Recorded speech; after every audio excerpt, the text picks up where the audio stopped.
Welcome! In front of me I have Huawei Watch Ultimate, and I'm gonna show you how to force restart this watch. To force restart this watch, we need to press and hold the crown button and keep holding it for about 12 seconds, basically until the screen turns off. So let's press and hold the button, keep holding it.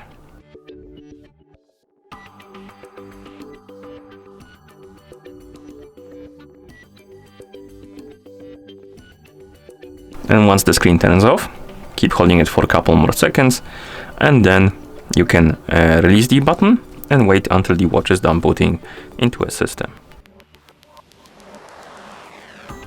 And here we have it. And that's how you force restart this watch. Thank you for watching.